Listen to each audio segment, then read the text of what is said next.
کون سی دور ہے، میدان لگنے والا ہے اللہ کی مہربانی سے۔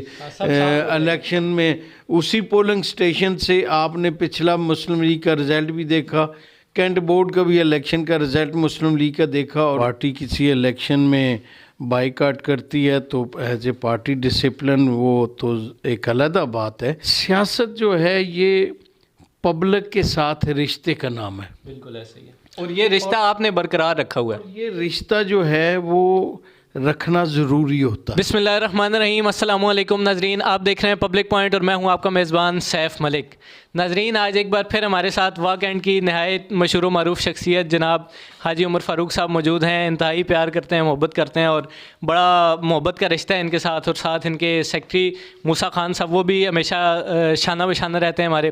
آج کچھ نئے موضوعات لے کے میں حاضر ہوا ہوں، 3-4 سوال ہی آج چھوٹا سا انٹرویو کریں گے، لیکن بڑے پختہ سوال ہیں۔ تو حاجی صاحب، پہلا سوال تو میرا یہ ہے کہ آپ کا حال چال کیا ہے؟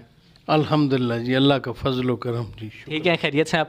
اچھا حاجی صاحب، ایک پچھلے دنوں میٹنگ بھی کروائی کہ مریم نواز صاحبہ راولپنڈی میں تشریف لا رہی ہیں 19 تاریخ کو، تو اس کے حوالے سے آپ کی کیا تیاریاں، اور آپ کو کیا لگتا ہے کہ تقریباً کتنے لوگ اس جلسے میں شرکت کریں گے؟ بسم اللہ الرحمن الرحیم۔ پہلے تو میں سیف بھائی آپ کا شکر گزار ہوں، آپ نے موقع دیا۔ الحمدللہ اللہ کی مہربانی سے، چونکہ ایک مسلم لیگ نون میاں نواز شریف کی قیادت میں ایک بڑی جماعت ہے الحمدللہ، تو یہ پہلی دفعہ، اس سے پہلے تو مریم نواز صاحبہ جب بھی آئیں تو وہ ایک صرف اس حد تک تھا کہ وہ قائد محترم کی بیٹی تھی، اور یہ فرسٹ ٹائم آ رہی ہیں جس میں وہ پارٹی کی چیف آرگنائزر ہے۔ تو میں سمجھتا ہوں کہ اب جو ان کا ویلکم ہوگا انشاءاللہ اللہ کی مہربانی سے، وہ پنجاب میں یا کے پی کے میں جو ابھی تک انہوں نے پروگرام کیے ہیں ان میں مجھے یقین ہے اللہ کے ہاں کہ انشاءاللہ پنڈی کا پروگرام بڑا مثالی ہوگا انشاءاللہ۔ تو حاجی صاحب، آگے جو انتخابات آ رہے ہیں تو ان کے بارے میں آپ کیا کہنا چاہیں گے؟ کیونکہ ابھی جو نیشنل اسمبلی کا تھا اس میں آپ نے حصہ نہیں لیا، رات کو اعلان ہو گیا ہے کہ پنجاب اسمبلی کے بھی الیکشن اگلے 90 دنوں میں کوئی اناؤنس ہو جائے گی کوئی ڈیٹ، تو اس کے حوالے سے آپ کی کیا رائے ہے کہ آپ ان میں حصہ لیں گے اپنا؟ نہیں، میں نہیں سمجھتا کہ حصہ نہ لینے والی، ہاں پارٹیوں کے فیصلے ہوتے ہیں۔ اگر پارٹی کسی الیکشن میں بائیکاٹ کرتی ہے تو ایز اے پارٹی ڈسپلن وہ تو ایک علیحدہ بات ہے، لیکن الیکشن سے باہر ہونا یا الیکشن نہ لڑنا خود سے، یہ تو ناممکن بات ہے۔ میں سمجھتا ہوں کہ قومی اسمبلی کا ضمنی الیکشن ہو جس میں ہم نے پیپر فائل کیے ہوئے ہیں اللہ کی مہربانی سے، اور جو صوبے کا ہائی کورٹ کا فیصلہ ہے تو ظاہر ہے پنجاب اسمبلی ڈیزالو ہوئی ہے، آئین کہتا ہے 90 ڈے میں الیکشن ہونا چاہیے۔ اگر الیکشن کا شیڈول آتا ہے تو ہم تو تیار ہیں اللہ کی مہربانی۔ کون سے حلقے سے آپ الیکشن لڑیں گے؟ نہیں، میں سمجھتا ہوں کہ میں یہ تو قبل از وقت کہنا ہے، لیکن دوستوں کی یہ خواہش ہے کہ آپ 20 میں بطور امیدوار کے آئیں جی، لیکن بہت سے دوست باقی بھی ہیں۔ میں سمجھتا ہوں کہ اس میں ساروں کا حق بنتا ہے پارٹی کے سامنے اپنا مقدمہ اور اپنا رکھنا ریکویسٹ، باقی پارٹی کا فیصلہ جو بھی ہوتا ہے جس کے حق میں ہوتا ہے، میں بطور ورکر ایک ڈیوٹی پہلے بھی دے رہا ہوں، آئندہ بھی دوں گا انشاءاللہ۔ چلیں، تو دوسرا حاجی صاحب، پچھلے کچھ دنوں سے دیکھنے میں آ رہا ہے کہ نون لیگ کی کافی قیادت، کافی ایسے رہنما جو نون لیگ کو چھوڑ کے پی ٹی آئی میں شمولیت اختیار کر رہے ہیں، تو ان کے بارے میں آپ کیا کہنا چاہیں گے؟ جیسے ابراج شاہ صاحب اور ممتاز خان صاحب۔ دیکھیں، میں گزارش کرتا ہوں، ممتاز خان ہمارا بھائی ہے، آج بھی ایک احترام کا ذاتی طور پر تعلق واسطہ ضرور ہے۔ اچھا، میں ایک منٹ، آپ کی بات مجھے آپ حقیقت میں پسند اسی وجہ سے ہیں کہ اگر کوئی آپ کا مخالف ہو جائے یا کسی مخالف پارٹی میں چلا جائے لیکن پھر بھی آپ اس کی تعریف ہی کرتے ہیں۔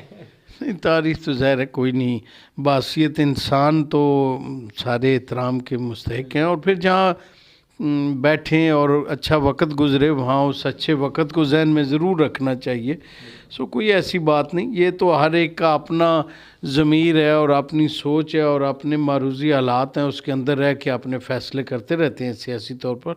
ممتاز خان ہمارا بھائی ہے، چونکہ پارٹی نے اسے بہت عزت دی، اسے نیشنل اسمبلی کا ٹکٹ دیا، وہ ڈویژن کا سینئر نائب صدر بنایا، تو لیکن وہ پالیٹکس جو ہے وہ عملی جو کردار ہے وہ مانگتی ہے. اور یہ سیاسی جماعت نہ کوئی پیرخانہ ہے، نہ کوئی اس قسم کا اس ماحول میں یہ انسان رہ سکتا ہے کہ ہر بندہ آ کے ثواب کی نیت سے احترام کرے اور اسے ثواب ملے گا، اسے کوئی مذہبی لحاظ سے روحانیت اور روحانی طور پر وہ مستفید ہوگا. ایسی بات نہیں. سیاست جو ہے یہ پبلک کے ساتھ رشتے کا نام ہے. بالکل ایسا ہی ہے، اور یہ رشتہ آپ نے برقرار رکھا ہوا ہے. یہ رشتہ جو ہے وہ رکھنا ضروری ہوتا ہے. اس رشتے کے بغیر آپ کا وجود اور آپ کا رشتہ جو ہے مقام وہ نہیں رہ سکتا. تو ہماری تو کوشش ہے کہ اللہ کی مہربانی سے اگر اس فیلڈ میں ہے، پارٹی نے ذمہ داری دی ہوئی ہے تو عام آدمی کے ساتھ عام سطح پہ بیٹھیں بھی، بات کریں بھی، بات سنیں بھی، عزت دیں بھی اور عزت لیں بھی. تو یقینی طور پر یہ ایک تسلسل کا نام ہے. اور میں نے کوشش کی، کاوش کی، اللہ کی مہربانی سے آپ نے دیکھا کہ کینٹ کے الیکشن میں بھرپور کردار ادا کیا، ایک ذمہ داری پوری کی. ورکروں نے اللہ کے فضل کے بعد لاج رکھی اور اپنا کردار ادا کیا. تو ایسا عمل میں شامل رہنا ضروری ہے، جو کہ وہ ہمارے بھائی قابل احترام وہ اس عمل سے دور ہو گئے تھے، اپنے گھر تک محدود ہو گئے تھے.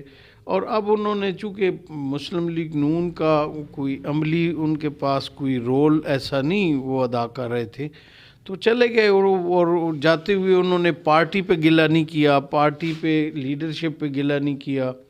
انہوں نے محض اپنی مجبوری برادری کے طور پر بیان کی کہ میں اپنی برادری سے مجبور ہوں. اور ابرار شاہ صاحب سے میری گفتگو ہوئی، اس میں انہوں نے یہ بتایا کہ نواز شریف صاحب کے ماشاءاللہ سارے جو ترقیاتی کام تھے اس کا انہوں نے ذکر کیا ہے. نہیں، میں دوسرا ابرار شاہ چونکہ ہمارا ایک اچھا دوست بھائی ورکر ہے، اور یہ غلط فہمی ہوتی ہے کہ شاید جب حلقے اور علاقے اور آبادی کے لوگ جو ہیں کسی شخص کو عزت پارٹی کی وجہ سے دے دیں، تو میں اگر مجھے عزت دے رہے ہیں مسلم لیگ نون میاں نواز شریف کے ایک ورکر کی حیثیت سے، تو میں اس میں اس گمان میں اور غلط فہمی میں چلا جاؤں کہ شاید میں بہت بڑا کمال ہوں. جماعتیں کسی فرد تک محدود نہیں رہتی، یہ ایک تسلسل کا نام ہے. اس میں بڑے بڑے لوگ آتے اور جاتے ہیں، جماعتیں قائم رہتی ہیں. سو ابرار شاہ ہمارا بھائی ہے، اس نے ایک الیکشن لڑا تھا اور اس میں ہم ساری پارٹی نے محنت کوشش کی. تو انہوں نے یہ شاید سمجھا کہ میں بہت، اور لاسٹ ٹائم جو پچھلا فیصلہ ہوا انہیں گلا تھا کہ مجھے ٹکٹ نہیں دیا گیا. میں سمجھتا ہوں کہ اللہ کی مہربانی سے میں نے جو دوستوں پہ ٹکٹ یا میری پارٹی کے دوستوں کی مشاورت سے جو ٹکٹ کے فیصلے کیے وہ میرٹ پہ 100% الحمدللہ کیے، اور لوگوں نے اس فیصلے کو تسلیم کرتے ہوئے اس پہ نتیجہ بھی دے دیا کہ واقعاً کے ایک صوبائی حلقے میں 80% نتائج آنے، وہ پہلے درست فیصلوں کا بھی نتیجہ اس میں شامل ہے. اور میں سمجھتا ہوں اس وارڈ سے بھی جہاں شاہ صاحب شاید ان کے نصیب میں فتح ہوتی، اگر انہیں ملتا تو شاید مل جاتی، لیکن میں معروضی حالات جو ہیں گراؤنڈ ریالٹی جو ہے اس کے مطابق میں سمجھتا ہوں کہ جو فرق سلیم کا فیصلہ کیا وہ درست تھا، اور اسی گلے پہ وہ گئے ہیں. تو کوئی ایسی بات نہیں، کون سی دور ہے، میدان لگنے والا ہے اللہ کی مہربانی سے. الیکشن میں اسی پولنگ سٹیشن سے آپ نے پچھلا مسلم لیگ کا رزلٹ بھی دیکھا، کینٹ بورڈ کا بھی الیکشن کا رزلٹ مسلم لیگ کا دیکھا، اور میں شاہ صاحب کو دعوت دیتا ہوں کہ یہ بھی انشاءاللہ اللہ کی مہربانی سے ان کا رزلٹ اللہ کے فضل سے دکھائیں گے انہیں. تھینک یو سر، آپ نے ٹائم دیا. ہم زیادہ آپ کو تنگ نہیں کرتے کیونکہ آپ کی آگے بھی کوئی مصروفیت ہے. تو ناظرین ہمارے ساتھ موجود تھے جناب حاجی ملک عمر فاروق صاحب، جن کی گفتگو یقیناً آپ کو پسند آئی ہوگی. امید ہے آپ کو ہماری یہ ویڈیو آج کی ضرور پسند آئی ہوگی. جس شخص کو یہ ویڈیو پسند آئی ہے اس ویڈیو کو زیادہ سے زیادہ شیئر کریں. ہمارے چینل پبلک پوائنٹ کو سبسکرائب کر دیں. دیکھتے رہیں پبلک پوائنٹ. انشاءاللہ ملتے ہیں نیکسٹ ویڈیو میں، تب تک کے لیے اللہ حافظ.